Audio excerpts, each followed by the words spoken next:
The last thing that I want to talk about today, and this comes back to what I introed, was this idea of ReMax gaining incredible traction in terms of agent recruiting. And it's not so much that they're doing anything different from a recruiting standpoint. It really has to do with what I call, or what I described as, the perfect storm. And so I have a headline here. I already mentioned the first one. ReMax brings battalion of new recruits into real estate. But here's the second headline. Here's what's driving this and why it's so negative on you right now and will be in the future, and why I encourage you to get to higher ground as fast as you possibly can. And so the headline reads, and this is from the Bureau of Labor Statistics, a record 92,269,000 people are currently not in the labor force. Participation rate matches 36-year low. And so if you listen to the news media, they're saying the recession is over. The stock market is at an all-time high. Interest rates are still low. People are coming out. Buyers are selling. Sellers are selling. The economy's good. Okay, and yet the unemployment rate is dropping. But why? Well, most people can't find a job, so they just say, screw it, and drop out. They're not even looking for a job anymore. So in the labor participation, in the labor force, you got 92 million people out there. Now, the bigger question becomes is, why did ReMax go public last October, November? It didn't do it because they wanted to ride the wave. They did it because of two things. One, they knew that Obamacare is going to convert more full-time workers to part-time workers. And so now you have 92 million people that are in the workforce. They can't find a job, so they just quit. But more importantly, those people that are finding jobs, they're finding part-time jobs, not full-time jobs. You're seeing a drop in income levels. So not only are they working part-time, they have more free time. What industry do you think that they are going to get into to make more money? What industry have they always gotten into part-time to make more money? What industry can you get into with as little as 60 to 90 hours of studying for less than $1,000? What industry can you work part-time and make $5,000, $10,000, or $3,000, or $15,000, depending on your market and what your price points are, in a single transaction? How many hours do you have to work at a minimum wage job, or even at $15 an hour, to make the kind of money with the margins in real estate as a $5,000 or $10,000 commission? This is what ReMax saw. Now, in the New York Times, they said, oh, we just want to ride the wave. The housing market is hot. No. They have the best analysts in the world. You know what they were telling their Wall Street investors. You know what they were telling shareholders. Listen, Obamacare is going to convert everybody to part-time workers, because business owners now, they have to pay for insurance. And if they are a full-time employee, then they have to pay, and it's more expensive. And the business owner says, I can't do it.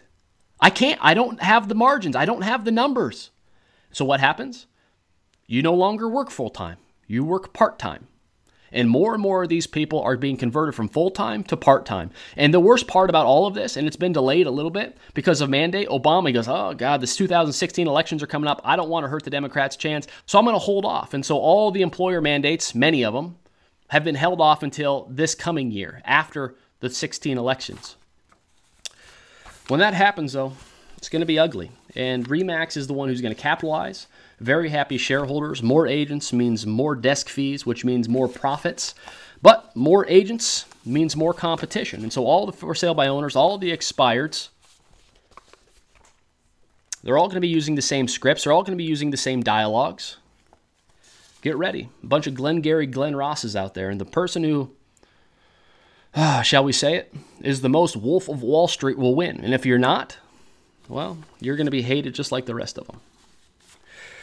As if we needed more part-time real estate agents in the market, right? So not only will they be coming to the real estate market, they'll continue working their other job because they have to.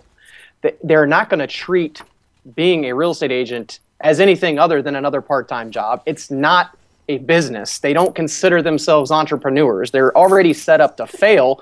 They just don't know it yet. So they're going to pay all their fees to NAR, to their local state and county associations. They'll pay MLS dues. They'll pay money for websites. They'll buy a .realtor domain. They'll do all these things.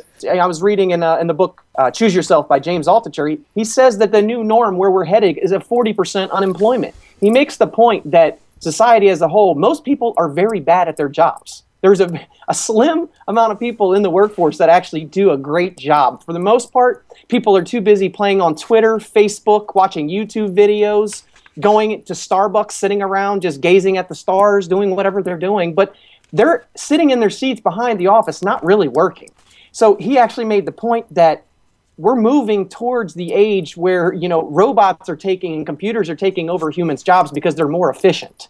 And that's going to become more of the norm. He made the point that he thought that one of the greatest ideas he has is to move the unemployment to 40, 50%. Basically, incentivize companies to replace all humans with robots. And basically, the excess profits that you have there from firing all those people only gets taxed at half the rate. And you basically would give subsidies back to basically support these people for 2 to 3 years so they can figure out how to be an entrepreneur. Because that's the only way they're going to make it, right?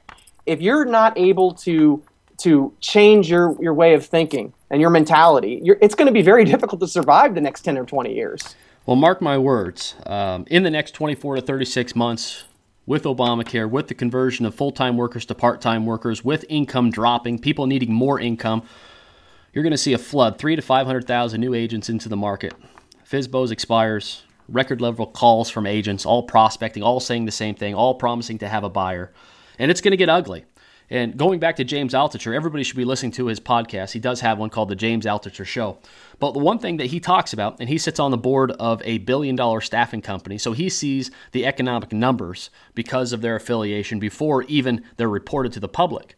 This is a company that's gone from $100 million in revenues, if I remember correctly, to over $1 billion in revenues. People are outsourcing their employees. They're no longer having full-time employees. They're doing part-time, by hire, by hourly, by contract. It's going to put a lot of people in a situation where they're going to be looking for money. The housing market is good. Their friends are making money.